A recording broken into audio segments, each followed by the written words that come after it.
Briefly, an announcement. We have a YouTube channel. All the sessions are streamed in it. There is records which is permanently available. Не се чува. Okay, we'll start with this last session with Jehona Spahil from the National Conservation Center, Skopje. Yeah, I know. And Maya Zakharieva from the Institute of Art Studies. Благодаря, скъпа Тереза. Микрофонът.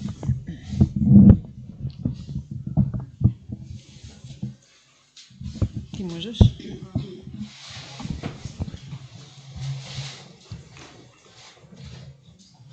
Distinguished colleagues, it is both an honor and a privilege to be here for the fourth time and on this conference alongside my esteemed colleague and dear friend, Dr. Maya Zakharieva from the Institute of Art Studies in the Bulgarian Academy of Sciences. Our presentation is titled Reconstructing the Past, the Churches of Staro and Mlado Nagoričane in Archival Sources.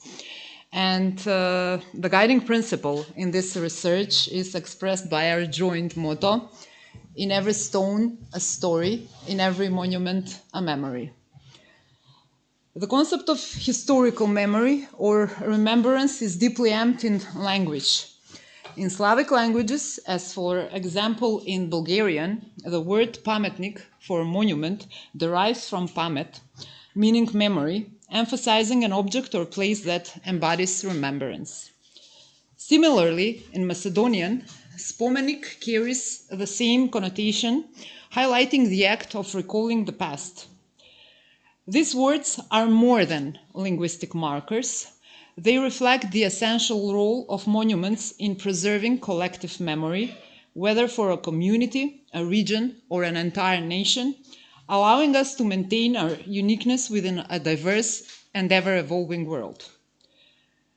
Archives play a crucial role in this process, preserving memory through written records and photographic documentation. They serve as windows into the past, providing the tools needed to reconstruct and comprehend our history.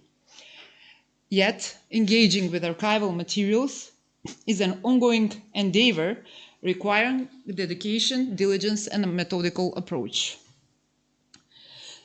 So for this presentation, my colleague Maya Zakharieva and I focus on specific monuments within the municipality of Staro Nagoričane in the Kumanovo region, with particular attention to their multidimensional significance. Our study extends beyond mere documentation. Instead, it delves into the historical, cultural, and social transformations of these religious sites. By examining these ecclesiastical structures through the lens of archival memory, we engage in an act of historical remembrance that not only enhances our understanding of the past, but also informs contemporary efforts to preserve and protect our cultural heritage. By synthesizing diverse sources into a cohesive framework, we offer nuanced perspective on their evolution. This method not only enriches scholarly insight into their artistic and architectural significance, but also provides a foundation for sustainable preservation and restoration strategies, ensuring the continuity of cultural heritage for future generations. This research presents a comprehensive reconstruction of the historical context surrounding the churches of Staro and Mlado Nagoričane through an in-depth analysis of archival documents. The focus is on the Church of St. George in Staro Nagoričane, followed by the churches of St. George the Victorious and St. Paraskeva or St. Petka in Mlado Nagoričane, as well as the now ruined Church of St. Nicholas, also in Mlado Nagoričane. Our approach relies on the earliest known literature and scholarly studies on these churches, providing invaluable insights into their architectural forms, iconographic programs and historical importance. These foundational sources not only present descriptive accounts of the churches, but also reveal how they were perceived, studied, and documented by scholars and travelers across different periods. By engaging with these materials, we trace the evolution of historical interpretations and examine how their significance has been interpreted and redefined over time. Additionally, this research draws upon materials sourced from prestigious archival and documentation centers, primarily in Sofia and Skopje, as seen on this slide. By integrating historiographical sources with archival documentation, we strive to construct a comprehensive and layered historical narrative, ensuring that the memory of these churches is preserved and understood in its full complexity. These materials, particularly those from the archives dating back to the early 20th century, comprise black and white photographs, handwritten notes, letters, correspondences, and various drawings. They establish not only a rich and tangible connection to the past, but also a personal link to the individuals engaged in creating them. The importance of these archival records extends beyond their direct relevance to the churches themselves. Rather, they hold their own intrinsic value as historical artifacts. Through them, we can piece together a narrative that would otherwise be lost in time.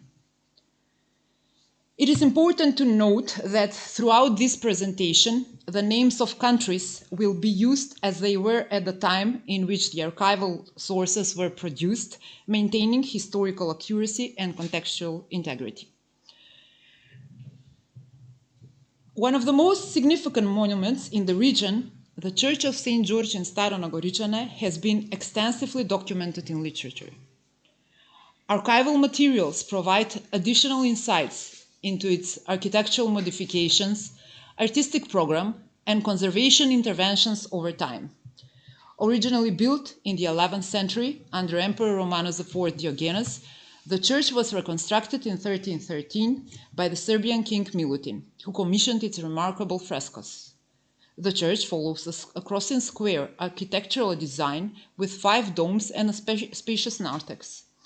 Its fresco decoration was created by the workshop of Mihail Astrapa, son of Evtychius, and completed in 1317-1318, reflecting both the artistic brilliance and theological depth of Byzantine tradition. So we'll see the chronological overview of archival documentation and literature, beginning from early 20th century with initial research and publications. So in 1900, expedition of Russian archaeologist and art historian Nikodim Kondakov, who documents Byzantine and post-Byzantine churches in Macedonia, describing their architecture and iconography. Next year, in 1901, Jovan Hadživasiljević, historian, ethnographer, journalist, and writer, works as an official of the Serbian Ministry of Foreign Affairs from 1898 to 1904 in Bitola, Skopje, and Belgrade. He conducts research on cultural and historical monuments in Macedonia. From 1915 to 1916, the scientific expeditions and archival documentation took place. From December the 1st, 1915 to January 28th in 1916, scientific mission of Jordan Ivanov, who was literature historian, archaeologist, and folklorist, and he was commissioned.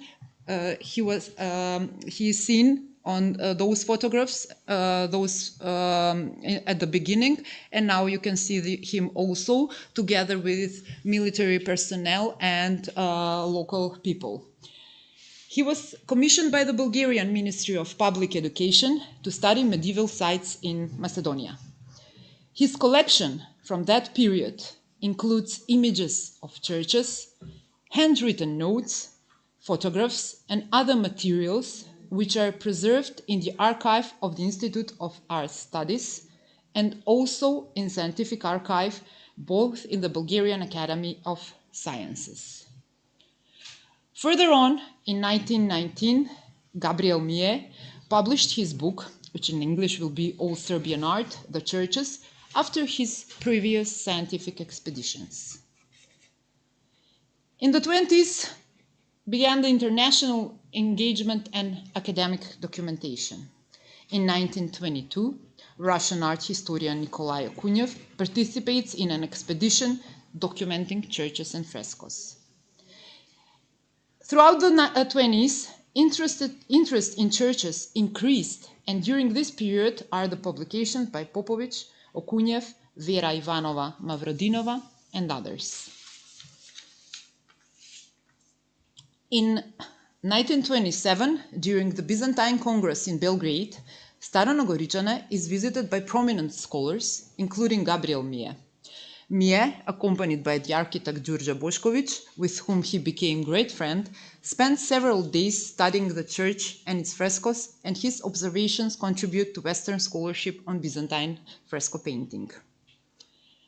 In the 30s, from 1930 to 31 and 32 with the publication, the first conservation efforts were carried out on Staro Nagoričane, were carried out under the supervision of the architect Đurđa Bošković.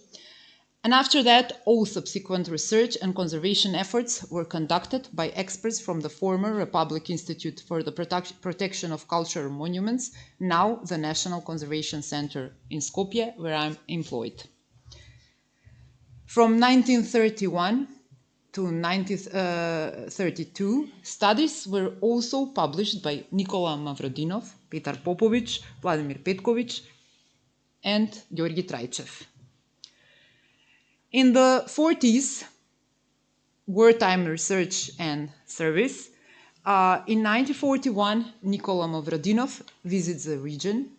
Nikola Mavrodinov is the one on the right side of the picture. And he, during September and October, documents the churches, including Staro and Mlado Nagoričane. He takes a series of photographs, and his observations are published during the next 2 years. In the following years, other scholars continue to examine this group of monuments, providing deeper insights into their architectural and artistic characteristics, and their contributions have significantly advanced both the understanding and preservation of these sites, which still continue to attract the attention of researchers. Previously you saw the plans and parts of the projects when the domes of the church were changed with LED. Further on, two of the churches in Mlado Nagoričane, while still standing, have undergone various transformations. Archival sources allow for a comparative study between their previous state and their current condition, identifying layers of structural changes. This is one of the drawings by Jordan Ivanov. It's a map of Mlado Nagoričane and the exact location of the churches, some of them which do not exist. The Church of St. George the Victorious in Mlado Nagoričane stands as one of the most representative and monumental structures in the Kumanovo region from the period of Ottoman rule. While its dedication, architectural design, and painted program clearly draw inspiration from the Church of St. George in Staro Nagoričane, it also possesses distinct characteristics that reflect the era in which it was built and painted. According to recent research, the church was constructed in the second half of the 16th century, while its wall paintings are believed to date to the late 16th century. Again, in front of the church St. George the Victorious in Mlado Nagoričane, it's Jordan Ivanov, from whom you saw a lot of documentation. Further on, we can see the Turkish soldiers. After that, the local women in front of the in front of this well or fountain nearby the church, and this celebration or a wedding. And these early 20th century photographs show the local community gathered at the churches. Previously, there was another photography in Staro Nagoričane and now in Mlado Nagoričane, where faith, tradition, and civic life intertwined. Such gatherings reinforce communal identity, preserve tradition, and affirm the enduring significance of these churches in village life. Since 1991, the National Conservation Center in Skopje has repeatedly intervened in this cultural monument, conducting preventive protection as well as extensive and complex conservation and restoration of the architecture, wall painting, iconostasis, and icons. This is one of the notes by Jordan Ivanov when he wrote the signature of the painters on one of the icons. And this is the signature prior and after the conservation. The conservation projects were led by me, and the excellent work, conservation and restoration work was done by my dear colleague Nevenka Veličkovska, who works in the National Conservation Center. So this is how the church looks today from outside. The cemetery church of Saint Paraskeva or Saint Petka is located in the village of Mlado Nagoričane at the southern foot of Kostoperska Karpa or rock near the church of Saint George the Victorious. So here is the location, the one that is surrounded with this red circle. Surrounded by both older and more recent graves, it is believed to have served a funerary function, further emphasized by its dedication to Saint Paraskeva or Petka. While the identity of its founders remains unknown, an inscription now lost once indicated that the church was built and painted in 1628. Over time, Church of Saint Paraskeva suffered significant damage, with the most severe destruction likely occurring during First World War, when the church lost its gable roof, vaults, and the upper section of its walls.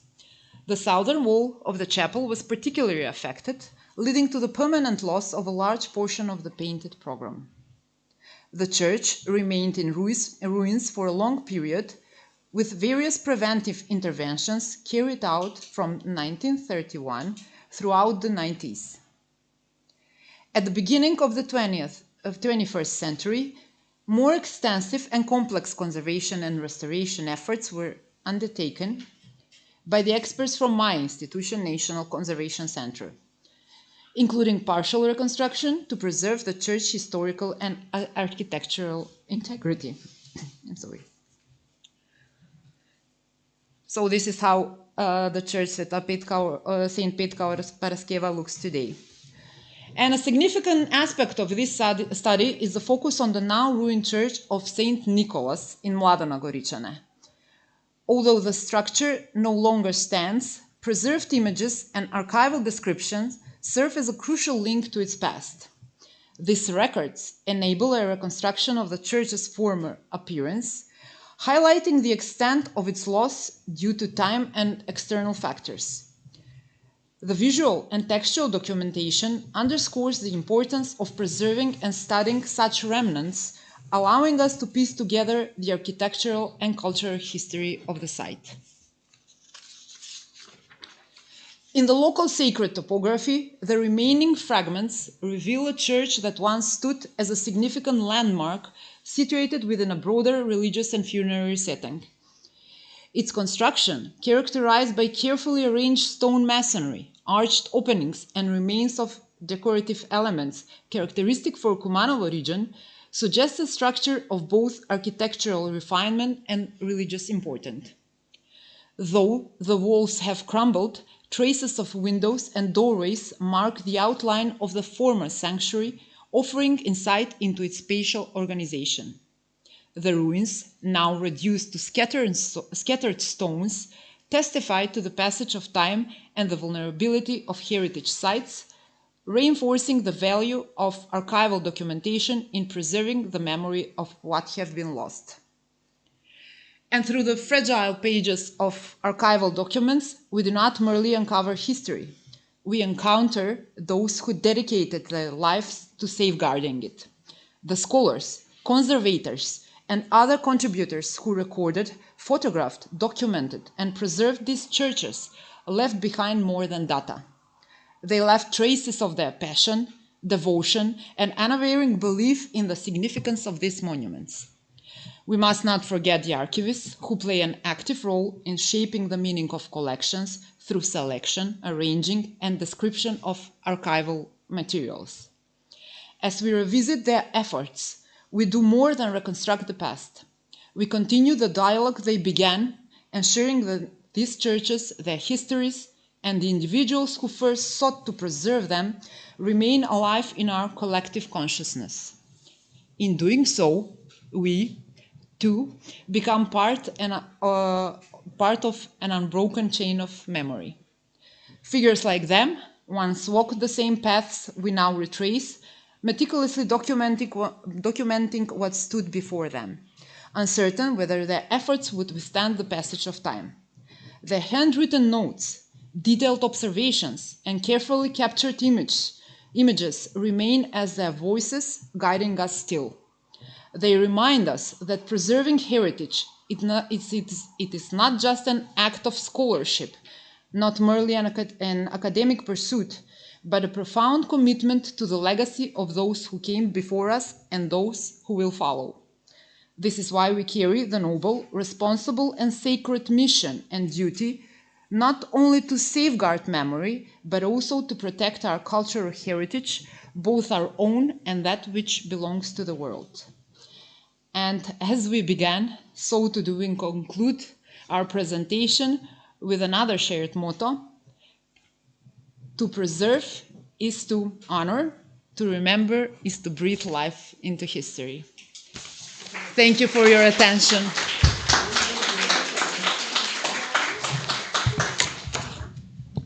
Thank you very much to both presenters.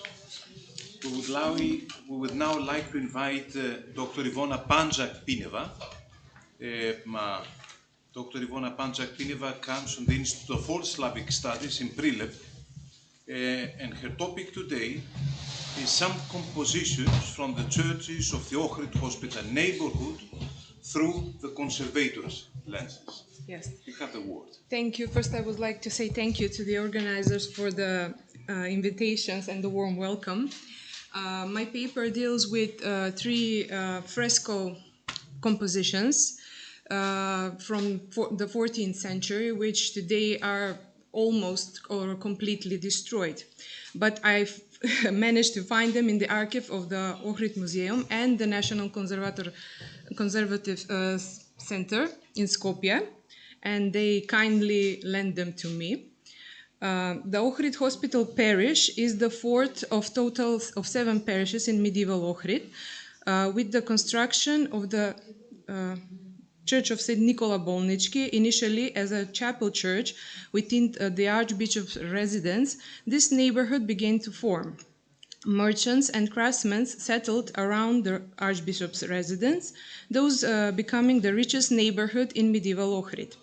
St. Nicola Bolnički, the number 22 here, this is the aerial view of the churches,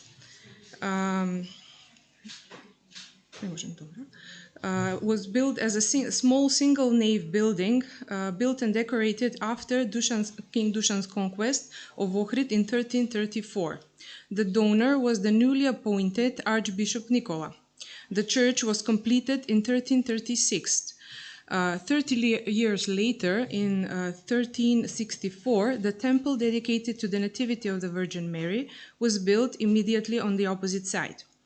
Originally, the temple was an endowment of the abbot of the monastery of Mother of God Peribleptos, Jacob, but 20 years later, this temple underwent an intervention in architecture and in fresco painting, from which period is the composition of our interest. In 1378, the third church in the hospital neighborhood was built as a chapel church by the priest Stefan under the governance of Andrei Gropa and the Archbishop Grigori II. It was the first church dedicated to the patron saint of the city of Ohrid, Saint Clement, today known as the Lesser Saint Clement. This is a photo from after the conservation in 1958-1959, taken in 1960. In the first zone of the nave of the Church of St. Nicola Bolnički, on the west wall, left of the west entrance, are the representations of the Holy King Constantine and his mother, Empress Helena. The depiction of Empress Helena is quite damaged today. As you can see, it's completely washed.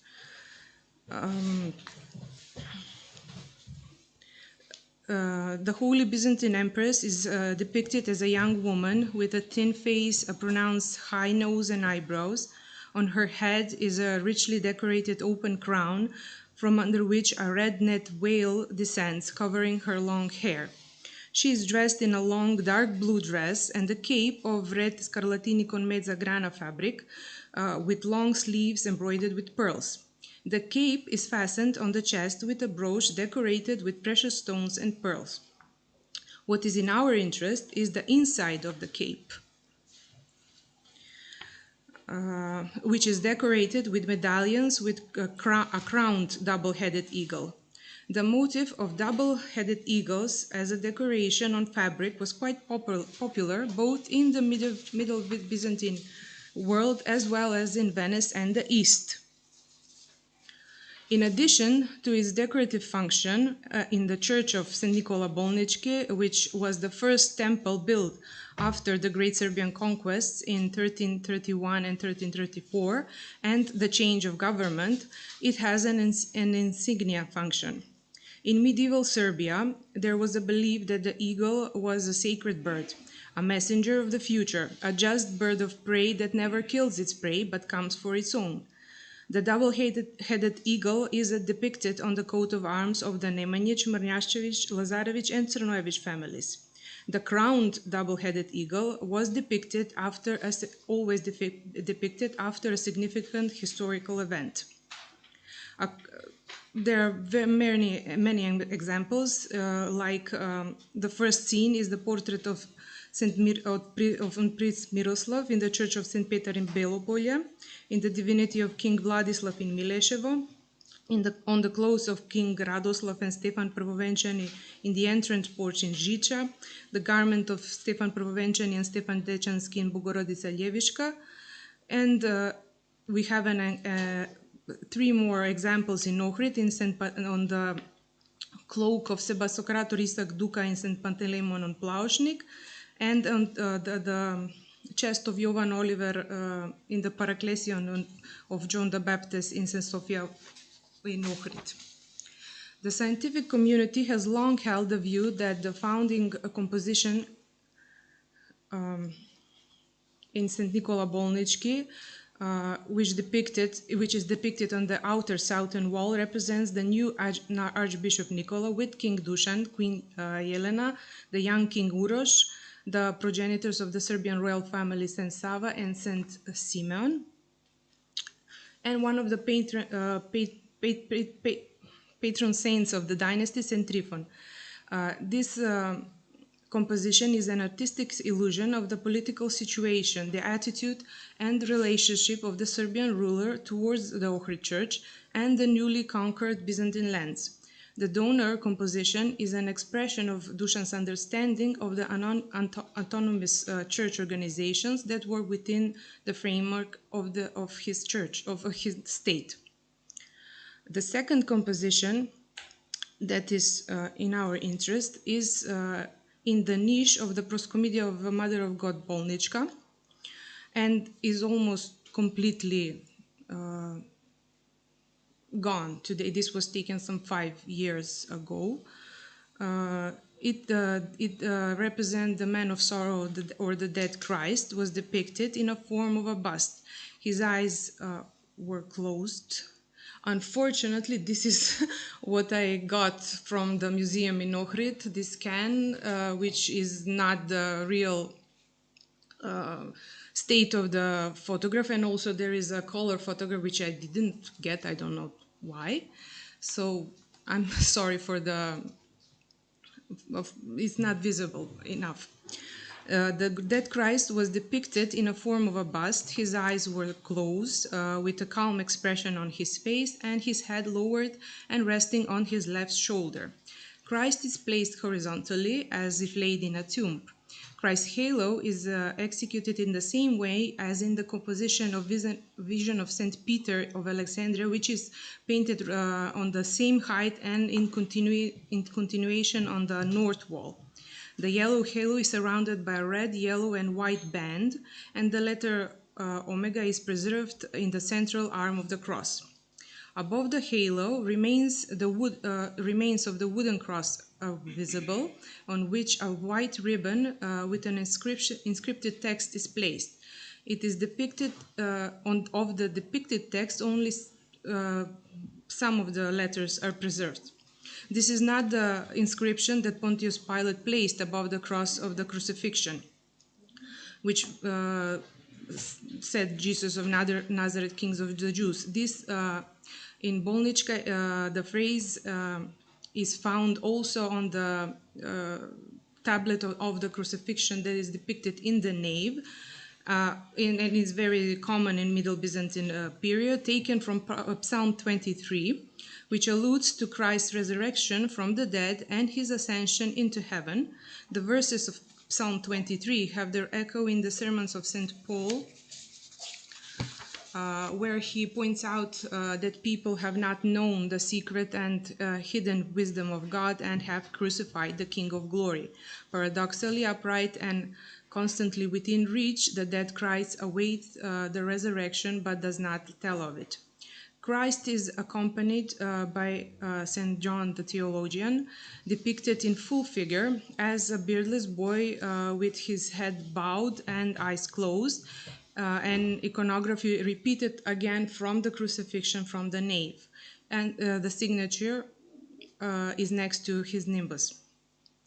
The composition in Mother of God Bolnička is a combination and synthesis of several narrative events from the Passion of Christ.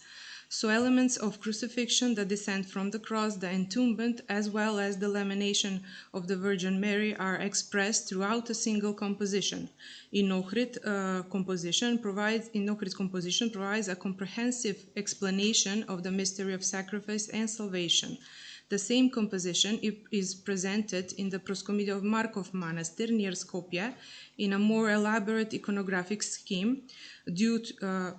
Due to the limited architectural space, the painters in Ohrid retained only the basic elements, once again confirming their participation in the painting of Markov Manastir. On the southern, this is the Church of Lesser Saint Clement. On the southern half of the eastern wall of the altar is the figure of the Theotokos as part of the Annunciation. Today, this part of the wall is damaged on the right half. From the photographs taken after the conservation, it can be seen that the painter who modeled the face and figure of the Virgin Mary was very skilled, unlike the painter who painted the Virgin in the altar conch. Her gentle face with small lips and nose and a thoughtful gaze directed towards the lamp in the altar conch is one of the most beautiful painted faces on the territory of medieval Ohrid. The Virgin Mary stands on a red cushion frontally, slightly inclined to the right and leaning on a rectangular pedestal without a back seat, on which is placed a richly embroidered oval red cushion. The right hand is raised towards the archangel, a purple thread is threaded through the fingers and wrapped around a spindle, and it falls vertically, while the left hand is lowered beside the body and holds the other end of the yarn, which is in a ball.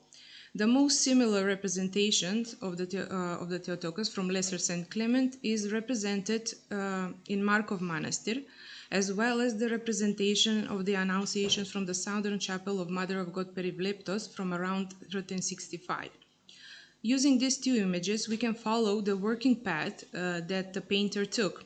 It is positive to believe that he was part of the artisans that painted Markov Manastir, Mother of God Bolnichka, and ending in Lesser St. Clement. So, thank you for your attention. Thank you very much. We had two very interesting presentations of how archives are used to reconstruct the afterlife of the construction of the monastery. And then how archives are used to reconstruct compositions that are now apparently lost. We now move to a third presentation that approaches the topic from another angle, how we use archives in order to reconstruct the iconographic program. And the presenter is Christina Koziokaru, who works at the Institute of Art History in the Romanian Academy in Bucharest. Christina, you have the word. Thank you very much. Thank you for the invitation. I'm very happy to be here again, and I want to thank to the organizer for everything they did for us. So I will be speaking today about a very important project of mine. I worked to this like 10 years ago, and I think it was a very interesting experience. And this, sorry, it's okay. Do you hear me? Okay, so this. This topic of your conference this year was an opportunity for me to see again the story of Văcărești Monastery, that it's famous in Romania actually.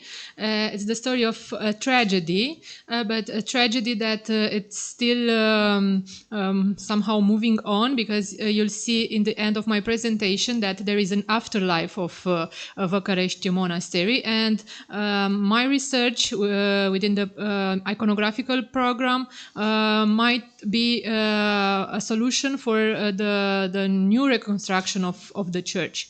So briefly, Văcărești Monastery was founded in the early 18th century by the Prince Nicolae Mavrocordat, the Phanariot prince, and tragically was demolished between 1985 and 1987. But some fragments, they are still preserved. Of course, there was a main church and a paraclesion that was made later by the son of the Nicolae Mavrocordatos, by the Prince Constantine, and some infos about the church. It's important to stress that the monastery was actually a prison during many years, starting from 1865 until 1973. And because of this, the monument wasn't proper researched. So, in fact, in the late 80s, when the monument was demolished, actually there were no papers, no volumes, no research dedicated to this church. That was actually the largest in the Romania at that time, and still remained the largest for a long time. So when the building was made, the Holy Trinity Church was the largest in the whole the Balkans, said Nicolae Mavrocordat, and still remained the largest church in Romania and also Moldavia until the mid-19th century, when the cathedral in Iași was completed. So it was a very huge and very important monument with astonishing decorations. You'll see the stone carving that is wonderful, but still was an unfortunate monument, because no one paid attention because of this situation related with the use of it as a prison. So we have the model of the church in the fresco and some pictures from the very long process of dismantling of this church, because it took like 5 years to complete.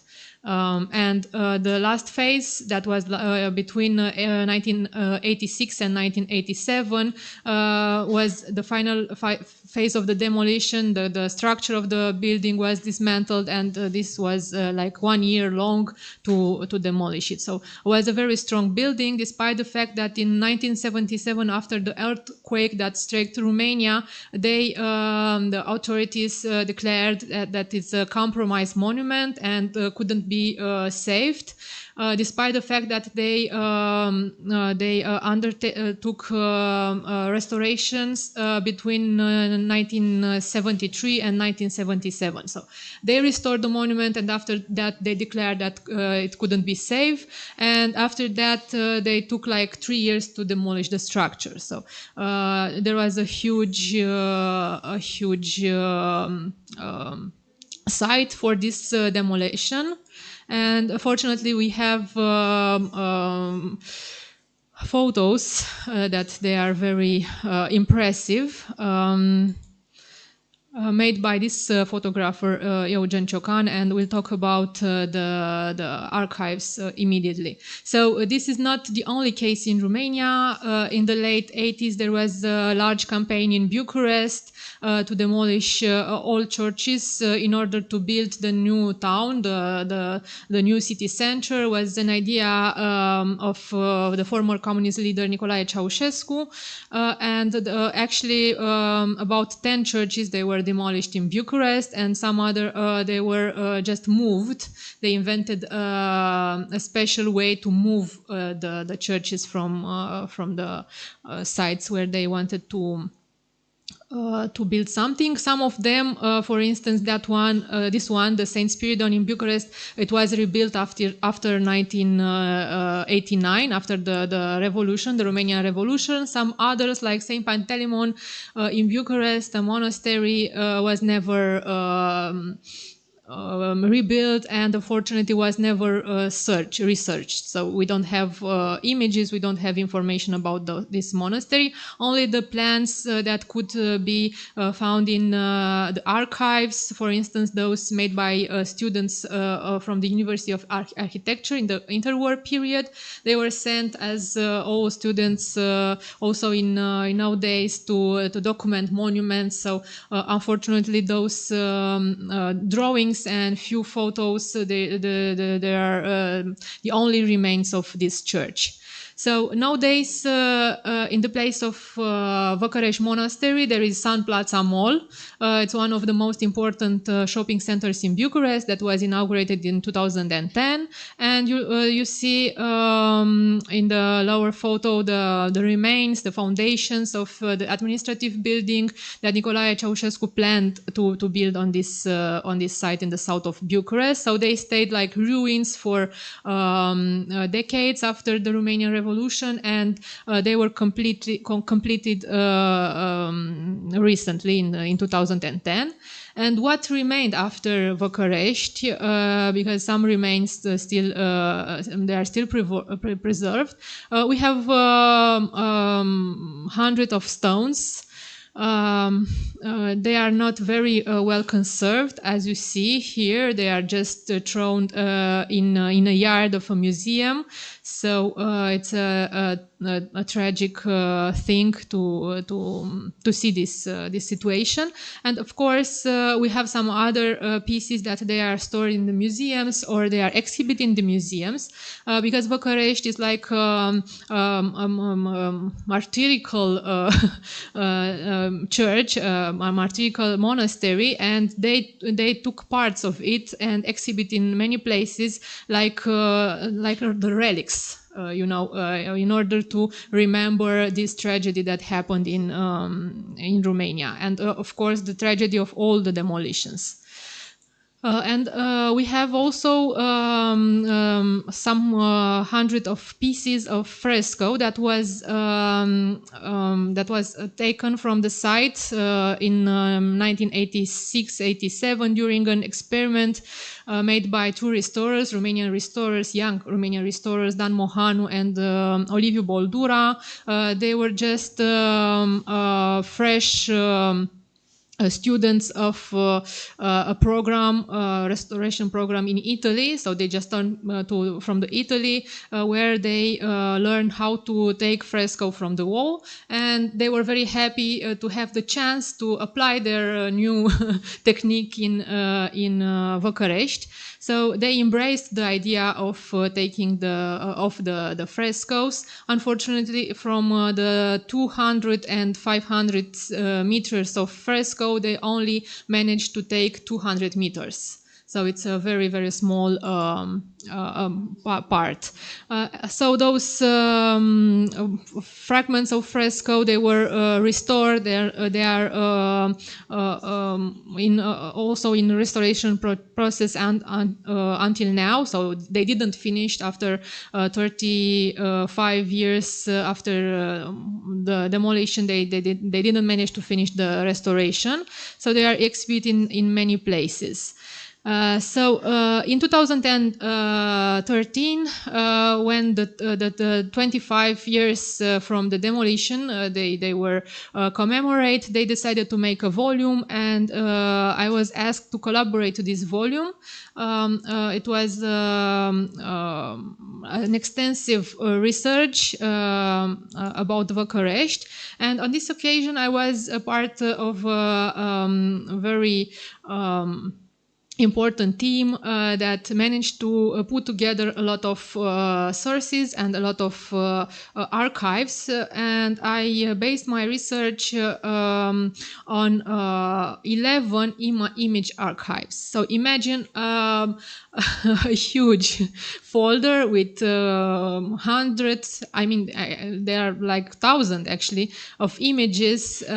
Each of these founds, they have like 100 of pictures, and that was my chance, because otherwise it would be impossible to complete this task to reconstruct the iconographical program. So practically they made the volume in 2013, and they discovered that there is no information about the painting. No one ever wrote about the painting, except an article in 1972 by Romanian researcher Cornelia Pilat that only spoke about the apocalypse in the exonartex. That was a very interesting and intriguing theme for her. So that was the only thing that was written. So my chance was related to these people, because as you see, in the moment of the demolition of the Bucharest, this was like the sinking of the Titanic. You know, everyone watched, and they were shocked by everything it's happening, but they did nothing except photos. So they just visited the site and took a lot of photos. It was like a huge attraction for them. And as you'll see, now it's very hard to see those photos, but there are teachers, for instance, Professor Vasile Drăguț, that they are taking tours of the church that was demolated there with the students and the colleagues from the Faculty of Art History, and also the students in the Institute of Architecture in Bucharest. They were taken there as a study case, you know, just to visit the demolition site of the Bucharest. And the chance was that many people, they were just visiting the site, or they were involved in somehow in the demolition. They took photos, and we have this huge archive that it's provided by the Commission for Historical Monuments. Actually, those photos, they were made in the 30s, maybe or probably on the behalf of the historian Nicolae Iorga, and they are made on the glass plates, and that's wonderful because they have a long time exposure, so they are very detailed. And of course, we have some photos in our institute, in the Institute of Art History. We have, you see the list of the cliches of the photos that we have, and other kind of documentations put together by the architects that were involved in the demolition, or by students, as this Teodor Gheorghiu, that was actually one of the students you saw in the photos earlier, that just past them. And the most important source was the archive, the photo archive provided by this artist, Ion Grigorescu, which is who is a famous Romanian artist, contemporary artist, and apparently has nothing to do with art history, but fortunately he was a friend of an art historian, Constanța Costea, who worked at that time at the Heritage Office in Bucharest, and she asked her friend Ion Grigorescu to take photos, to make a photographic documentation of the painting, and this was an excellent idea, because actually this set made by Ion Grigorescu was the most useful, because was made with an art historian eye. You see, the architects, when they go and see a site, and also the historians, they just took large photos with the walls, not the scenes and the inscriptions. So what Ion Grigorescu did, because he used to take photos for himself, so he was an artist involved with this technique, and he had cameras and films that was very hard to provide in that time in Romania. So it was not a common thing to have cameras and films to take photos. And he took those photos piece by piece, image by image, and that was extraordinary. Some other images, because the time it's running, also from the Heritage archive, and you'll see some images that helped us to assign some pieces, carved stone carved pieces or fresco fragments to their places. So thanks to those archives, we managed to put each piece in its place in the ensemble, in the hall of the church. I will pass further. Also the collection of another art historian, Mihai Oroveanu, that collected photos with Văcărești, because he was interested in the architecture, in the Romanian architecture. And those are the results. The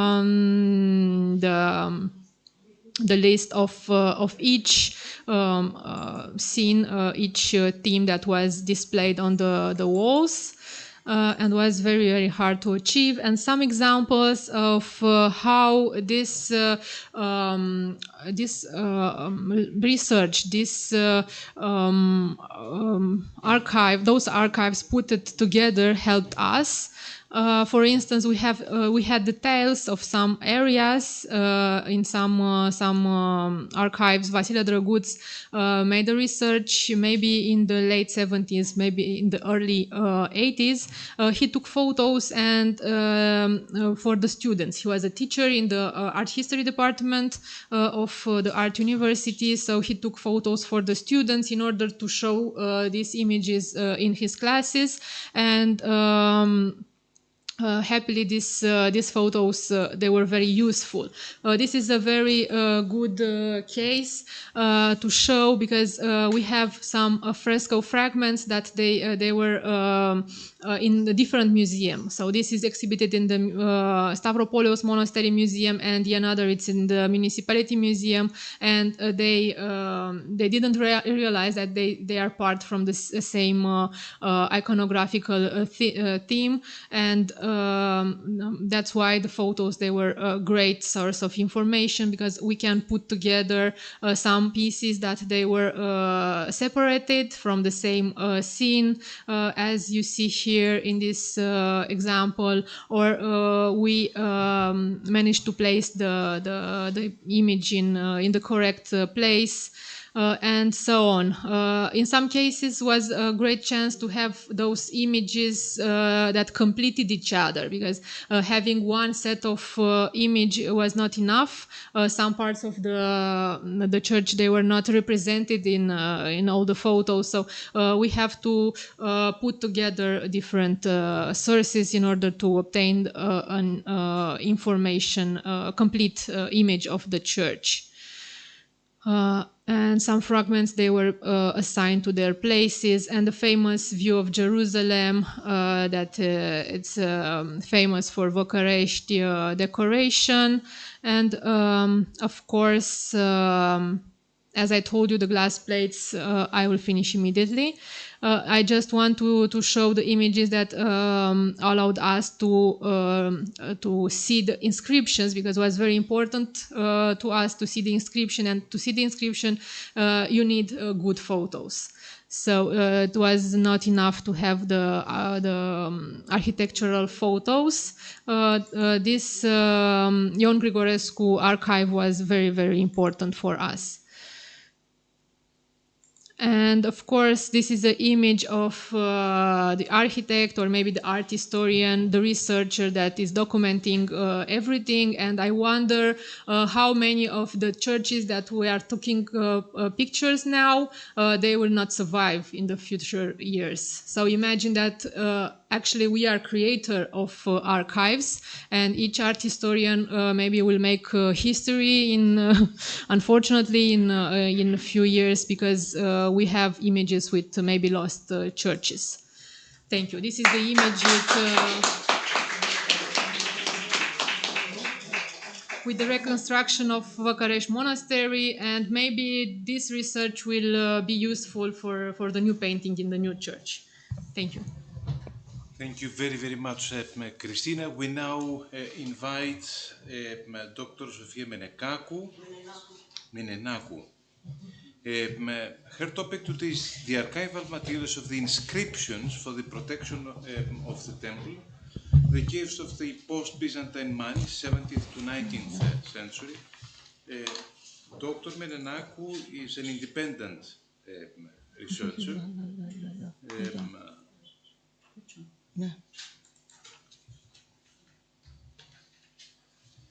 Dr. Menenakou, you have the word. First, I have to thank all the organizers for this invitation. In this presentation, we will examine epigraphic material related to humanity's timeless need to protect sacred spaces. The aim of this study is twofold.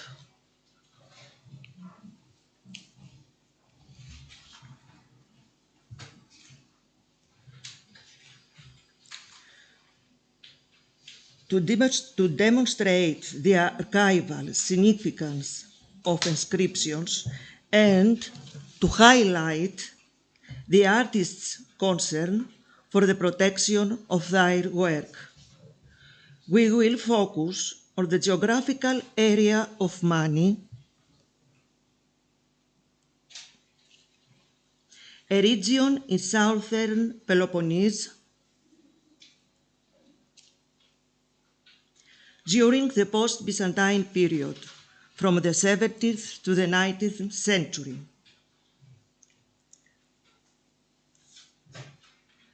Mani is a region with unique historical and social conditions.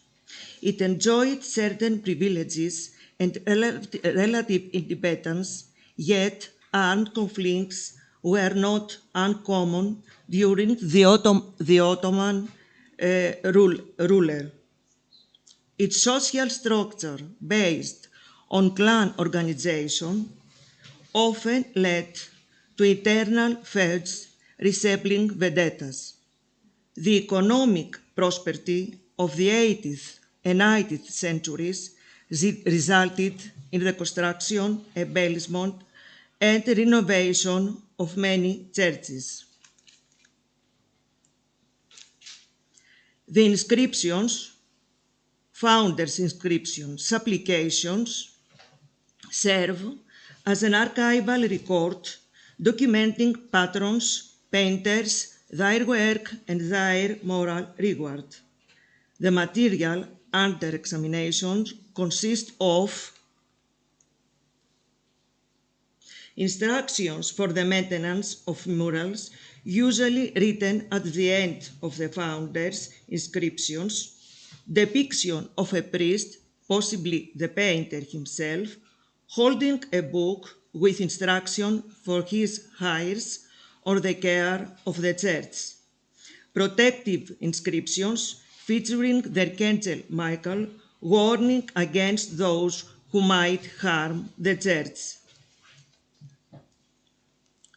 In the first category, we have one example for the 17th century, 5 from the 18th, and 2 from the 19th century. In the 17th century, an inscription in the church of Panagitsa in Lagada, in the filial location, under a picture of a deacon, includes the following instructions. The church should be covered, meaning its roof should be maintained to prevent leaks. Before sweeping the church, the floor should be wetted to prevent dust from rising and dulling the paintings. Those who fail to follow these instructions will face opposition from the Virgin Mary. In the 18th century, the Church of the Transfiguration in Exochori, Messenia Armani, preserving the same directives. The Church of Saint Theodore in Laco, which adds an additional instruction, torches or other dirty substances should not be burned inside the church as they blacken the frescoes. At the end of the inscriptions, threats are made against anyone neglecting these rules. The inscription explicitly states the instructions to prevent ignorance as an excuse. Anyone who disobeys will suffer divine retribution for eternity. The painter entrusts the priests with the church's upkeep. The Church of St. John Chrysostom in Scutari, Laconia, Armani, where a unique additional instruction is found. The church should not be used as a school for children. The Church of St. George in Panica, Laconia, Armani, painted by the same team of artists as the previous church, includes only the standard 2 instructions. The roof should be maintained to prevent rain from entering, and the floor should be wetted before sweeping to avoid dust. Additionally, there is a common threat. St. George will take the lives of those who neglect these directives. In the Church of the Dormition of Theotokos in Stavropigi, Messenia Armani, the inscription with the instruction is covered by a marble plaque. However, threats remain visible against those who show disrespect or claim ignorance. The priests are responsible for enforcing the rules. Those who uphold them will inherit the kingdom of heaven. Similar maintenance instructions appears in the 19th century in the Church of St. Peter in Carvela, the Church of St. Nicholas in Skifianica. At the end of the 18th century, in the Church of the Dormition of Theotokos in Cavallo, hometown of the painter Clerodetis family, the painter is depicted as a priest holding an open book containing instructions from the preservation and decoration of the church. In Mani, the phrase, "If you are a friend, enter with joy. If you are an enemy, leave," is commonly found, especially in depictions of Archangel Michael. Curses and protective inscriptions in Byzantine and post-Byzantine art. Even during the Middle Byzantine period, Mani features curses on marble iconostasis against those who would damage them out of envy. According to Professor Pallis, similar curses also appear in legal documents. Blessings and curses have been a practice since antiquity, found on amulets and even in Byzantine artifacts. Byzantine literature and folk songs, such as the Bridge of Arta, also contain curses.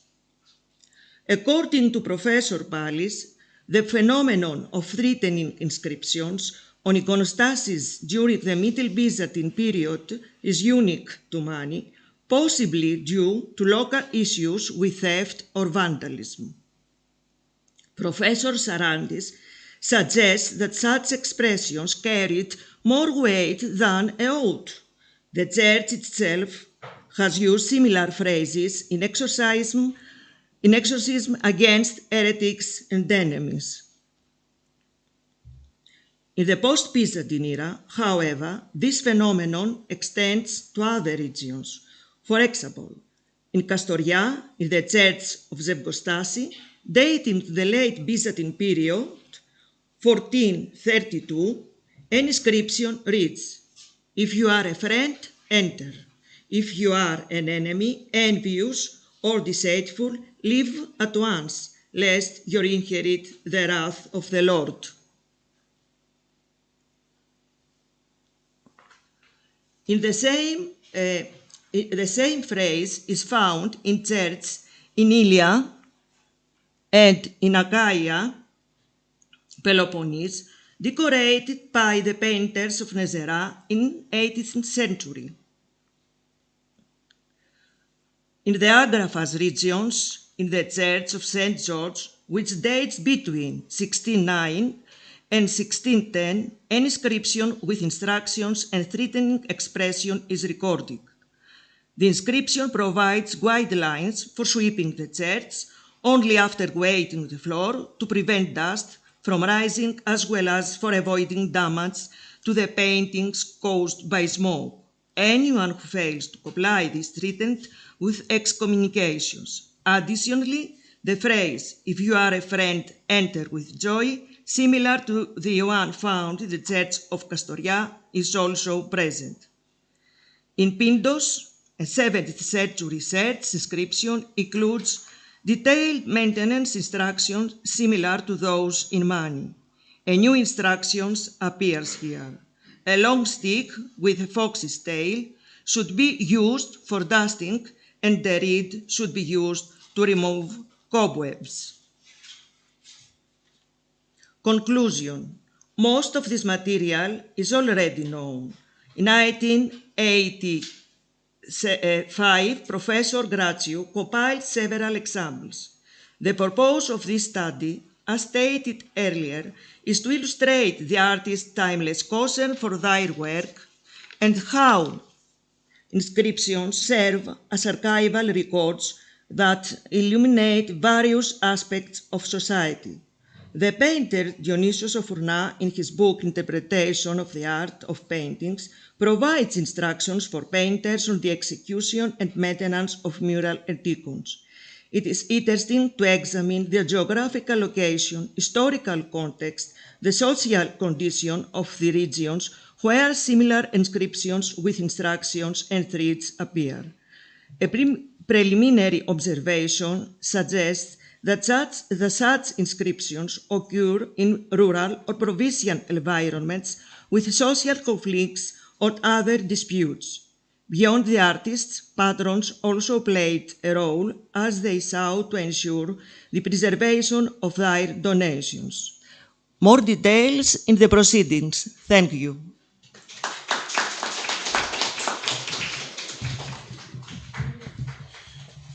Thank you very much, Dr. Menenakou, for your interesting presentation and for also, abiding by the time limits. I would now like to call Professor Melina Paisidou, who take advantage of a colleague who did not present, let's say, today, so that we give the floor to her. Professor Paisidou is at the Aristotle University of Thessaloniki at the Faculty of History and Archaeology, and her topic today is on the historical and monumental topography of Thessaloniki of the Middle Byzantine period, a presentation of a database. Thank you, Professor Giacomis. I would like, first of all, to express my gratitude to the committee of this Congress for having invited me, and to say that it is the fourth time that I participate to the art readings, and this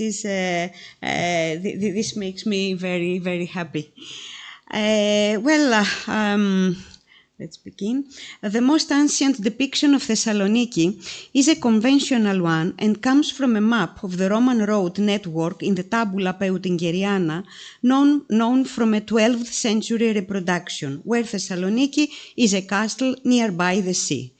From 12th century also come two imaginary representations of the city in the illuminations of the manuscript Skylitzis of Madrid. An artistic depiction of Thessaloniki on a post-Byzantine icon of St. Demetrius on a horseback in front of the city represents an idealistic image with strong religious connotation. From the Ottoman period until modern times, there is enough information due to the engravings and photos which provide us with more recognizable and realistic images of the city. Certainly, the old material cannot be used as an informative basis for the representations of the Byzantine city unless in a very relative and indirect way. Although they diversifications, some constant features show the diachronic continuation of a general plan. The point of view is always the same, from south to the north, from the seashore to the mountain. They all emphasize the image of an amphitheatrically fortified city nearby the sea, where all kind of life is included within the walls. Moreover, the city has its own landmarks, as the churches and the walls, or the mosques and the walls, according to the period. The citadel dominates the city. Yet, the port has been vanished during the Ottoman period due to the land filling of the earth. Concerning its general plan, there is a slight impression of the Hellenistic and Roman grid plan, especially in the post-Byzantine material. The illuminators of Skylitzis repeat the stereotype as the Byzantine stronghold with the towers, the sea and the port. Otherwise, they had never seen Thessaloniki. There is a characteristic atopia, since nothing alludes to it, except for the emphasis to the sea, from where, in 904, Leon Tripolitis conquered the city and captured many of its citizens. In the fortress, with large arcs and 3 towers, lacks any emblematic building. The identification comes from the inscription. To the other hand, the illumination with the attack of Alucianos brings some characteristics as the semicircle of the walls, some churches and a huge belfry, possibly alluding to St. Demetrius. In any case, they both give the impression of what a Byzantine city should be beyond any aspect of reality. In the illumination representing some incidents held in Thessaloniki during the reign of Michael IV, isolated and abstract buildings symbolize the residence of an emperor, namely a palace in Thessaloniki and the bishop's residence. The above-mentioned examples correlate to the perception of the Byzantine writers for the topography when they describe a city. An effort to re-establish the monumental topography of Byzantine Thessaloniki and a possible mapping of it led to the research program which focuses on the development of the city during the Middle Byzantine period. In the Department of History and Archaeology of the Aristotle University, the main program lasted from 2013-2014, and nowadays, the second phase, it is being conducted in the Center of Byzantine Researches of the Aristotle University and aims to the enrichment and the updating of the catalogue entries according to the new documentary and the recent archaeological evidence. The information is based on 2 main categories: the historical sources about monuments and locations that are lost or still exist unidentified, and the monumental testimony enriched by the recent excavations and interpretations. The database comprises 100 catalog entries referring on the sources and 162 entries referring on monumental sites that were functioning during the Middle Byzantine Thessaloniki, provided with information from the historical sources and archives, bibliography, comments, interpretations, photos and maps whenever is possible. The information of the database has a dynamic structure with continuous feedback and aims to become a well-informed tool for the researchers. The choice of the Middle Byzantine period of Thessaloniki, though it is very difficult, is decided because of the poor recognizable image of the city during this epoch concerning the monumental remains. On the contrary, it is a mostly documented period from the historical sources. Therefore, the aim is to bridge the gap between the written sources, and the archaeological evidence.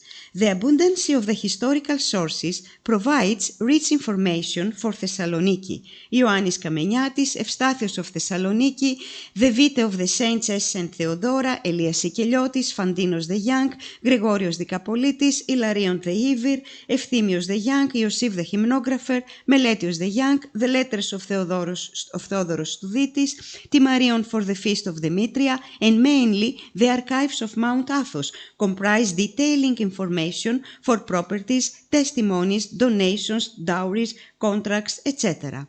A map inspired by Nikos Ikonomidis concerns an effort of representing a detailed description of a contract in the Act of the Chiariou Monastery, where a representation of a whole insula in the unknown location of the Slavomessi in the region of Katafigi. A comparison to the excavated area near Archiropeitos is impressive. Concerning the plethora of the newly excavated data, the program gives the opportunity to re-examine and correct older interpretations for the archaeological research of Thessaloniki, since most of the older researchers suggested a prosperous city of the early Byzantine era and a very modest continuation from iconoclasm and on. The mapping of the information aims to an iconic representation of archaeological profile of the second city of the Byzantine Empire and to the categorization of the secular and the ecclesiastical places into 9 maps. Of course, due to the very few time, I will present you only a very few of the results. The most important results can be summarized as follows. A dynamic change of the model of the urban development towards the previous early Christian phase, augmentation of the population and dense habitation in smaller houses, dynamic planning, development and addition of the citadel, transmission of the administration on the citadel in connection to the renovation of the fortifications, reuse of ancient places in new forms and uses, urbanization of the monastic life, new monasteries in combination to the development of the donations, commercial and productive life throughout the city center, development of the commerce and the port and extroversion, augmentation in number of the neighborhoods through their partition into parishes, conservation of the ancient grid planning, the burials enter intramuros. The excavated grid planning of the horizontal and vertical streets coincides with contemporary streets and roads of the modern Thessaloniki. A comparison to the map of Vernievsky is very eloquent. The importance of the citadel and the renovation of its fortifications is obvious in the works of illustrious men as the Archbishop Βασίλειος Achridinos or the Megas Chartoularios Andronikos Lapardás. The abundance of the urban, ecclesiastical and monastic institutions turned into a registration of 51, some of them are located in vicinity to the gates, alluding to their protective power for the city. Some ambivalent examples are re-examined, like the case of Akapniou Monastery. For its location, we propose the downtown along with its properties between the region of Katafigi and Asomati. For the monastery of Panagia Perivleptos, a possible identification with Panagia των Chalkeon is under study since its re-examination gave arguments for its function as a monastic establishment. Moreover, its inscription gives the unique for Thessaloniki characterization as the Perivlepton naon της Θεοτόκου. Among the new discoveries, an unknown crossing square dome church is registered, located in the upper town near the northwestern walls in the so-called Περιοικίδα του Οσίου Δαβίδ, that is to say the neighborhood of Osios David, known from Ioannis Kameniatis, for the plethora of the monasteries. The archaeological data present a building with two phases, the central apse, the concave diaconicon, the synthronon, the marble basis of the temple belong to the first phase. The characteristic brick work in alteration to the stones goes to the 12th century and it can be compared to the lowest parts of the church of Latades and Orphanos, which the recent research attributes to a previous than their main Paleologan phase and even with St. Euphemius. A renovation phase is recognizable in the addition of the portico, in the two pillars based on the marble basis of the temple, and in the lavish decoration with mosaics and frescoes of the Paleologan style alike to the Saint Apostles. The graves to the east are dated to the same period. It is probably a Catholicon of an important and prosperous monastery nearby the northwestern gate of the walls, unknown from other sources. Professor Paolo Dorico proposed its identification to the Church of St. Andrew, the referred by Ioannis Kameniatis. A further study is to be made. Remarkable is the spreading of the burial places within the city, a number of 18 locations. The majority of them is included in churches and monasteries in their yards and in lateral buildings. Less known examples are the so-called iconoclastic church with a lateral burial chapel on the axis of the big Leophoros, the former Decumanus Maximus, and a monastic complex on the upper town with burials, graves, and an underground cross-shaped crypt. The lack of space led to the use of former residential plots for burial needs, as the case in the upper town when, on an early Christian domus and later a smaller Middle Byzantine house, 18 graves were excavated. A rare practice was found on a plot on the axis of the second important Decumanus of Thessaloniki, the St. Demetrius, where a residence with a private burial chapel has been uncovered, built on the ruins of the early Christian dwelling. The remains of the wall paintings and numismatic evidence goes to the time of Nikiforos Votaniatis. A quite unusual place for burials has been excavated in the crossing of the northwestern walls just upon the junction of the tower that gives access to the citadel. Their interpretation as belonging to the soldiers of the guard seems very plausible. Numismatic evidence from Manuel Komnenos to Theodoros I Laskaris. In comparison to the eastern junction of the citadel, just outside the Trigonion Tower, there is a burial chapel dated to the end of the 11th century. Multiple burials near the eastern walls in the Asomati neighborhood have been found on the foundations of the collapsed early Christian building, shows the new use of an abandoned place. The absence of a church probably alludes to a cemetery extended nearby the walls in non-inhabited areas. Similar is the case in the former abandoned administrative center of Thessaloniki with multiple burials of the 12th century. All the above practices were increased during the Paleologan period in connection to the decreasing of the population. Late Byzantine cemeteries in the abandoned hippodrome eastwards or nearby the western walls and between the walls of collapsed Middle Byzantine secular buildings or on former roads were revealed. The majority of burial locations lays in the upper town. The phenomenon reveals the gradual depopulation and abandonment of vast areas in the city.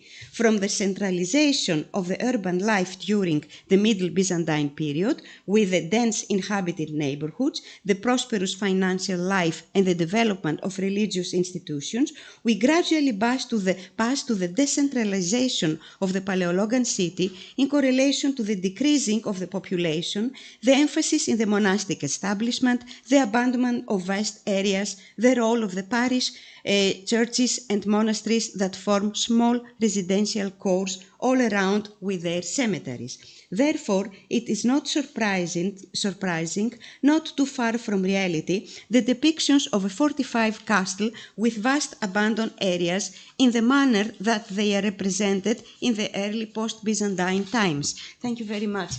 Sorry for the time. Melina, perhaps you can stay here so that we, in case, are there any questions for Professor Paisido? Yes.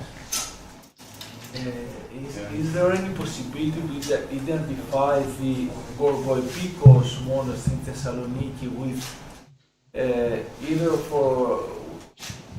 with one of the existing monuments or with a recently excavated church? Xenopoulos had identified it with Holy Apostle, but it's not. It has not been widely accepted. Yes. So, with the new data, is there a possibility to localize it? Near the northwestern walls? No, anywhere. Generally. We are not. We haven't yet any identification, but of course we don't agree. We disagree with Xenopoulos. Saint Apostles was not the Gorgoepikos. It is to be searched. Yes. Thank you for the question. Any other questions? If not, well,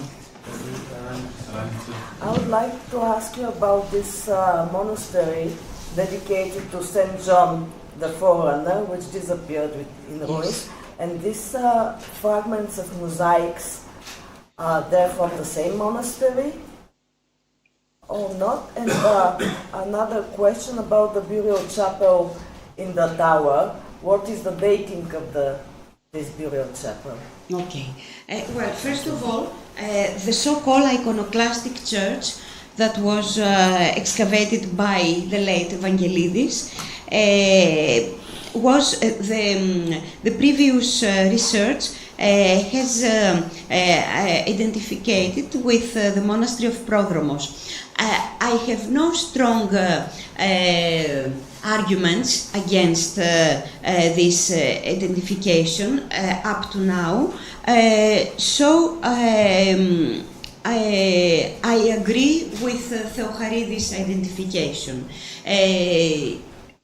Next to this plot, another, just next to this plot, you can see on the map, another excavation was led by the archaeologist Dr. Ifteku Marquis, which unearthed some mosaics and graves that belonged to the Middle Byzantine period generally.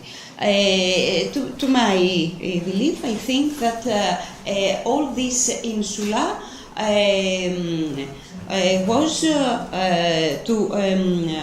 a property of this monastery that from 946 belonged to the Iviron monastery. And sometime our research showed that they exchanged properties with Akapniu, both the monasteries. So we believe that Akapniu has nothing to do with Prophetis Elias or the upper town, that is a monastery, very illustrious monastery in the downtown, perhaps near Leophoros, near the Koumanos Maximus. As for the, I think that you have asked about this chapel. About this, concerning the last publication of Professor Tsigaridas, this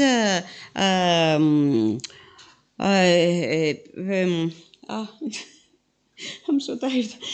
These frescoes can be attributed to the 11th century or end of 11th century. I think that we are end of 11th, beginning of the 12th, possibly 100 and 1,100. And I compare them with our recent excavation here. Here, in this chapel of this private house. And we have also the coin of Nikiforos Votaniatis. Thank you, you're welcome. Any other questions from Professor Paisido? If not, then may I ask whether there are any questions to the presentation of Dr. Sofia Menenakou?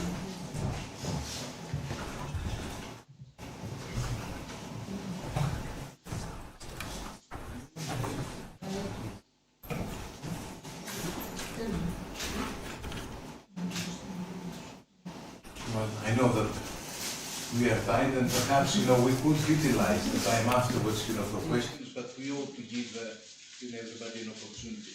What about Dr. Christina Kojokaru? Are there any questions for her presentation?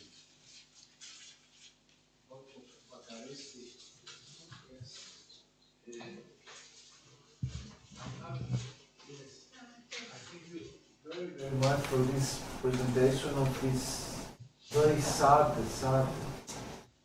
incident, and I would like to stress one thing, that it was not a demolishing with just a utilitarian character to construct a new administrative site. It was an act of damnatio memoriae. It was a damnatio memoriae in order to create a new man, because this was their aim, and it was damnatio memoriae of the Christian past of Romania. And I think it's something that it's a premonition for today's Europe too, with the fate of churches of 19th century and even early churches that either are demolished or being transformed into mosques, etc.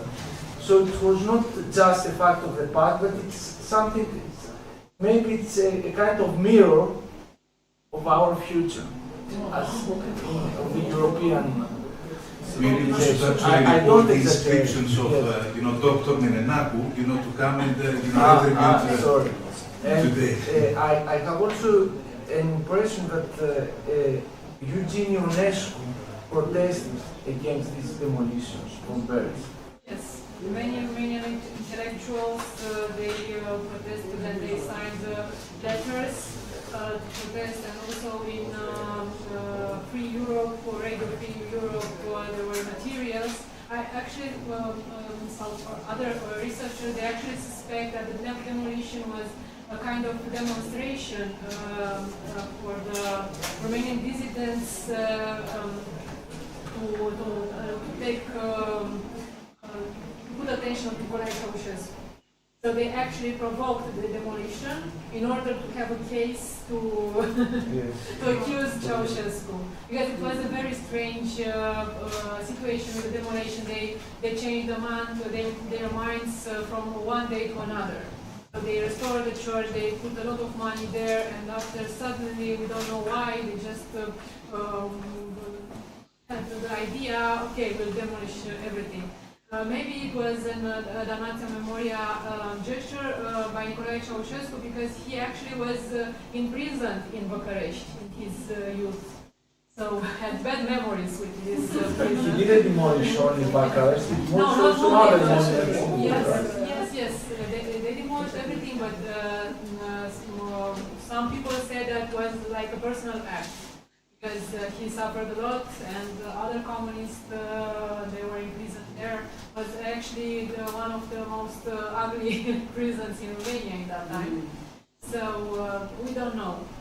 I suspect that some of the Romanian intellectuals like Vata Dorescu and Jurăscu actually took advantage of this demolition. So they didn't make everything to stop it because they wanted to have a case, an important case to show abroad, to show the media, European media, that was a very popular case in Radio Free Europe in that time, and they just wanted to make the regime to fall.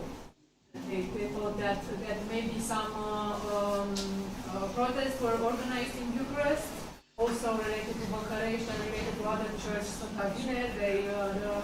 The people was forced to go home by the police and by the army, so it was like a terrible situation. And also no one was allowed to make photos to those sites.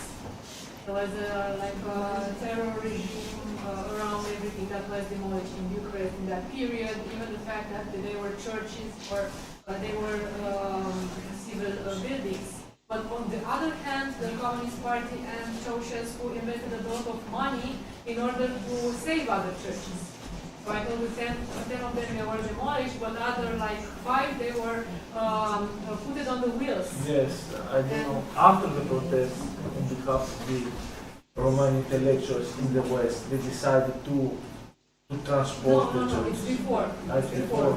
It's before. There was an engineer, Iordanescu, yes, that started to do this from the early 80s. So before the plan. So it has nothing to do, but as far as I understood, this took a lot of money to invest to so we have photos with the churches on the wheels, on train wheels, they are carried in the Bucharest from place to another. It's fascinating stories. But we don't know. So maybe the archives of the former security will clarify this, but I suspect that someone wanted to also put advantage of this story. Well, we hope that one day, this will be reviewed. May we now move to the presentation by Dr. Ivona Panjak-Pileva. Are there any questions?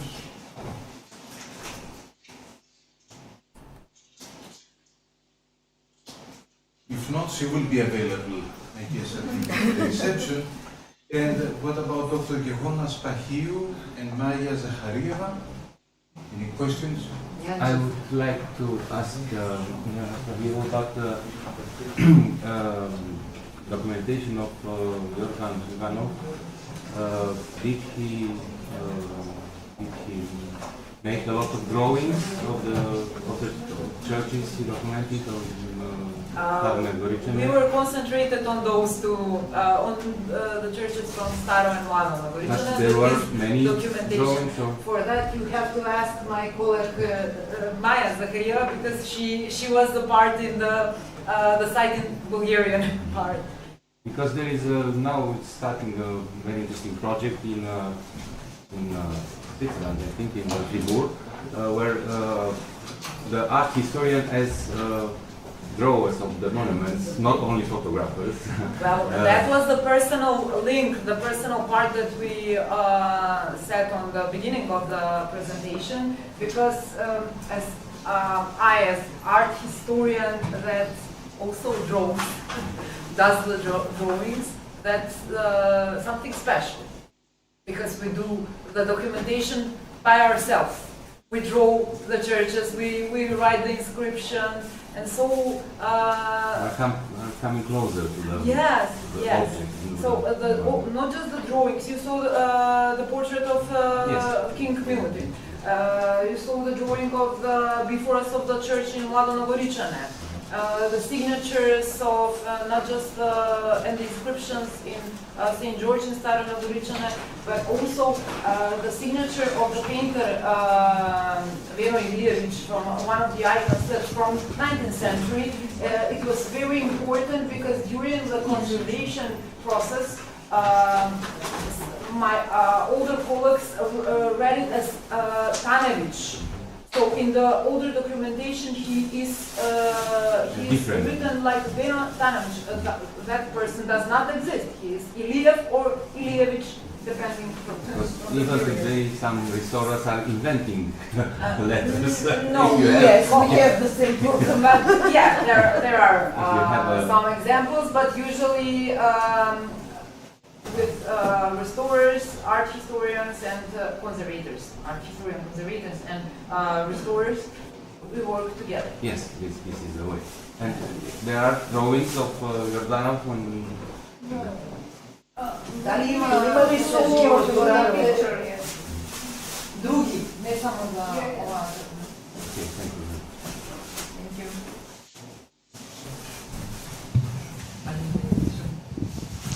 So if there is not any questions, I invite you to move in the other hall to move the conversation on other level with a glass of wine and some foods. Thank you for today, all of us. Thank you.